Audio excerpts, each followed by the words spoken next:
ഇത് എന്ത് മുട്ടയാണെന്നൊന്ന് കമൻറ്റ് ചെയ്യട്ടോ. ഈ സാധനം നമുക്ക് ഇതിനെ നിലത്തുനിന്ന് കിട്ടിയായിരുന്നു, ഞാൻ കാട്ടിത്തരാം. ഇവിടുന്ന് കിട്ടിയതായിരുന്നു ഗൈസ്. നമ്മൾ ഗൂഗിളിൽ പോയി സ്കാൻ ചെയ്ത് നോക്കാൻ പോവാണ്. കോറിയിലൊക്കെ മുട്ടയിടാൻ വേണ്ടി എന്താണ് സംഭവം ഗൈസ്. നമ്മൾ ഗൂഗിളിൽ സെർച്ച് ചെയ്ത് കൊടുക്കാൻ പോവാണ്. സെർച്ച് ചെയ്തപ്പോൾ എന്താണ് വന്നത്, ക്യുഎൽ എഗ് എന്നാണ് ഇതിൻ്റെ പേര്. അപ്പോൾ ഇതിൻ്റെ പേര് ക്യുഎൽ എഗ് ആയതുകൊണ്ട് കാടമുട്ട കേട്ടോ ഇത് ഇബല് പറയണത്.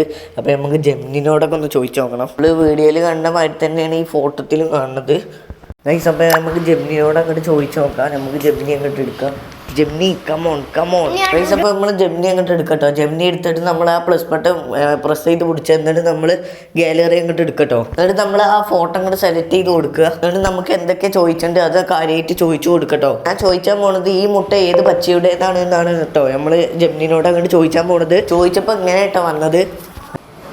ചിത്രത്തിൽ കാണുന്ന മുട്ടയ്ക്ക് കറുപ്പും തവിട്ടു നിറവും കലർന്ന പുള്ളികൾ ഉള്ളതിനാൽ ഇത് സാധാരണയായി തറയിൽ കൂടുകെട്ടി ജീവിക്കുന്ന പക്ഷികളുടെ മുട്ടയാകാൻ സാധ്യതയുണ്ട്. പല പക്ഷികൾക്കും ഇങ്ങനെയുള്ള മുട്ടകളുണ്ടാവാം. ചില സാധ്യതകൾ താഴെ പറയുന്നവയാണ്. ചിലതരം കാടമുട്ടകൾ, ക്വെയിൽ എഗ്സ്. കാടമുട്ടകൾക്ക് സാധാരണയായി ചിത്രത്തിലേതുപോലെ കറുപ്പും തവിട്ടു നിറവും കലർന്ന പുള്ളികളുണ്ടാകും. ഇവ താരതമ്യേന ചെറുതുമാണ്. ലാപ്പിംഗ് അല്ലെങ്കിൽ പ്ലോവർ പോലുള്ള പക്ഷികളുടെ മുട്ടകൾ. ഈ പക്ഷികൾ മിക്കപ്പോഴും നിലത്താണ് കൂടുണ്ടാക്കുന്നത്. അവയുടെ മുട്ടകൾക്ക് നല്ല മറവിൽ കഴിയാൻ സഹായിക്കുന്ന രീതിയിലുള്ള നിറവും പുള്ളികളും കാണാറുണ്ട്. ഗ്രൗണ്ട് നെസ്റ്റിംഗ് പക്ഷികൾ പൊതുവെ മരങ്ങളിലോ കുറ്റിക്കാടുകളിലോ അല്ലാതെ നിലത്ത് കൂടുണ്ടാക്കുന്ന പല പക്ഷികളുടെയും മുട്ടകൾക്ക് ഇത്തരത്തിലുള്ള ഡിസൈനുകൾ ഉണ്ടാകാറുണ്ട്. ഇത് ഇരപിടിയന്മാരിൽ നിന്ന് മുട്ടകളെ സംരക്ഷിക്കാൻ സഹായിക്കുന്നു. മുട്ടയുടെ കൃത്യമായ വലിപ്പം, കണ്ടെത്തിയ സ്ഥലം, ചുറ്റുപാട്, സമീപത്ത് കണ്ട പക്ഷികൾ എന്നിവയെ ആശ്രയിച്ച് ഇത് ഏത് പക്ഷിയുടേതാണെന്ന് കൂടുതൽ വ്യക്തമായി പറയാൻ സാധിക്കും. പല പക്ഷിന്റെ പേരൊക്കെ പറയുന്നുണ്ട്, എന്താണ് മനസ്സിലായില്ല. പിന്നെ ഏത് കോറിയിലായിരുന്നു മുട്ട ഇട്ടിരുന്നത് ഇതെന്താ സംഭവം എന്ന് മനസ്സിലായില്ല. അല്ലെങ്കിൽ കാട്ടിലല്ലേ മുട്ട ഇടാറുള്ളത് എന്ന സംഭവം മനസ്സിലായില്ല. അത് നോക്കാൻ വേണ്ടിയിട്ട് നമ്മൾ ജെമിനിക്ക് കൊടുത്തു. നമ്മൾ ജെമിനിനോട് ഒന്നും കൂടി ചോദിച്ചു നോക്കാം. ഈ ഫോട്ടോ കണ്ടിട്ട് നിങ്ങൾക്ക് എന്താണ് തോന്നുന്നത് നമുക്ക് ചോദിച്ചു നോക്കാം. ഈ ഫോട്ടോ കണ്ടിട്ട് എനിക്ക് പ്രധാനമായും തോന്നുന്നത് ഇതാണ്. ഒരു കയ്യിൽ ഒരു പുള്ളികളുള്ള മുട്ട. ചിത്രത്തിന്റെ കേന്ദ്രബിന്ദു ഒരു കയ്യിൽ പിടിച്ചിരിക്കുന്ന തവിട്ടുനിറവും കറുപ്പും കലർന്ന പുള്ളികളുള്ള ഒരു ചെറിയ മുട്ടയാണ്. ഇത് ഒരു പക്ഷിയുടെ മുട്ടയാണെന്ന് വ്യക്തം. വെളിമ്പ്രദേശത്തെ പശ്ചാത്തലം. മുട്ട പിടിച്ചിരിക്കുന്ന കൈയുടെ പിന്നിൽ ഒരു തുറന്ന സ്ഥലത്തിന്റെ സൂചനയുണ്ട്. മങ്ങിയ വെളിച്ചത്തിൽ ചുടുകട്ടയുടെ മതിലോ കെട്ടിടമോ ദൂരെ കമ്പിവേലിയോ മരങ്ങളോ കാണാം. ഇത് നഗരത്തിന് പുറത്തോ ഗ്രാമപ്രദേശത്തോ ഉള്ള ഒരു സ്ഥലമാണെന്ന് തോന്നുന്നു. ശ്രദ്ധ ആകർഷിക്കുന്ന വിഷയം, ഈ മുട്ടയ്ക്ക് അസാധാരണമായ പാറ്റേൺ ഉള്ളതുകൊണ്ട് അത് കാഴ്ചക്കാരന്റെ ശ്രദ്ധ വേഗത്തിൽ പിടിച്ചുപറ്റുന്നു. പ്രകൃതിയുമായി ബന്ധം. ഈ ചിത്രം പ്രകൃതിയുമായും വന്യജീവികളുമായും ഒരു ബന്ധം സൂചിപ്പിക്കുന്നു. കണ്ടെത്തിയ ഒരു വസ്തു. ഒരു പക്ഷേ ഈ മുട്ട അവിചാരിതമായി കണ്ടെത്തിയതാവാം. അത് കയ്യിലെടുത്ത് നിരീക്ഷിക്കുകയാണ്. ചുരുക്കത്തിൽ പ്രകൃതിയിൽ നിന്ന് ലഭിച്ച ഒരു പ്രത്യേകതയുള്ള മുട്ടയെക്കുറിച്ചുള്ള ഒരു നിമിഷം പകർത്തിയ ചിത്രമാണിത്. അപ്പം നമുക്ക് ഒന്നുകൂടി അങ്ങോട്ട് ചോദിച്ചു നോക്കാണ്ട്, ഈ മുട്ട എനിക്ക് കോറിയിൽ നിന്നാണ് കിട്ടിയത്, കാട്ടിൽ നിന്നല്ലേ മുട്ട ഇടാറ് എന്ന് ഞാൻ ചോദിച്ചപ്പോൾ എന്താണ് ഉത്തരം ഉണ്ടോ നമുക്ക് പറഞ്ഞതിന്. നിങ്ങളൊരു ക്വാറിയിൽ നിന്ന് ഈ മുട്ട കണ്ടെത്തിയെന്ന് പറയുന്നത് വളരെ ശ്രദ്ധേയമാണ്.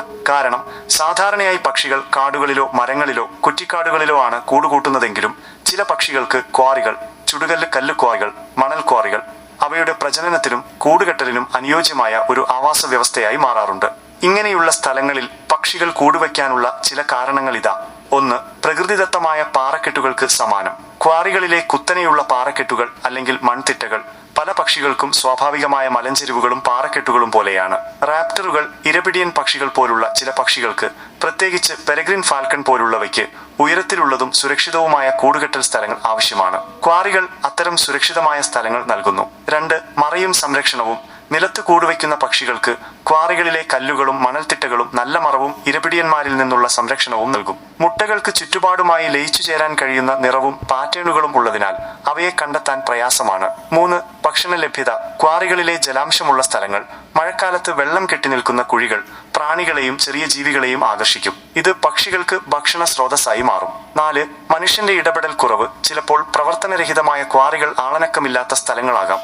ഇത് പക്ഷികൾക്ക് ശാന്തമായി കൂടുവയ്ക്കാൻ അനുയോജ്യമായ സാഹചര്യമൊരുക്കുന്നു. എന്നിരുന്നാലും പ്രവർത്തിച്ചുകൊണ്ടിരിക്കുന്ന ക്വാറികളിൽ പോലും ചില പക്ഷികൾക്ക് ശബ്ദവും പൊടിയും ശീലമായി കൂടുവയ്ക്കുന്നതായി കണ്ടിട്ടുണ്ട്. 5. മണൽത്തട്ടുകൾ.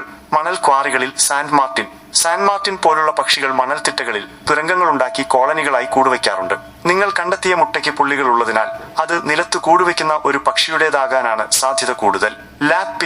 ലാപ്പിംഗ് പോലുള്ള പക്ഷികൾക്ക് മിക്കവാറും ഇങ്ങനെയുള്ള പുള്ളികളുള്ള മുട്ടകളായിരിക്കും. അവ പുൽമേടുകളിലും പാറക്കെട്ടുകളുള്ള സ്ഥലങ്ങളിലും കൂടുവയ്ക്കാറുണ്ട്. ഇന്ത്യയിലെ ക്വാറികളിൽ പലതരം പക്ഷികളെ കണ്ടെത്തിയതായി പഠനങ്ങൾ സൂചിപ്പിക്കുന്നു. ചില പക്ഷികൾ ക്വാറികളെ തങ്ങളുടെ ആവാസ വ്യവസ്ഥയായി തിരഞ്ഞെടുത്തിട്ടുണ്ട്. അതിനാൽ നിങ്ങൾക്ക് ക്വാറിയിൽ നിന്ന് ഒരു പക്ഷിയുടെ മുട്ട കിട്ടിയത് അസ്വാഭാവികമല്ല. അപ്പോൾ നമ്മളെ വീഡിയോ അത്രേ ഉള്ളൂ. ഇഷ്ടപ്പെട്ടാൽ ലൈക്ക് ചെയ്യുക, സബ്സ്ക്രൈബ് ചെയ്യുക, ബെൽബട്ടൺ കുത്തി പൊട്ടിച്ചാൽ എന്നാലേ നിങ്ങൾക്ക് നോട്ടിഫിക്കേഷനായി ലഭിക്കത്തുള്ളൂ. അപ്പോൾ ബൈ.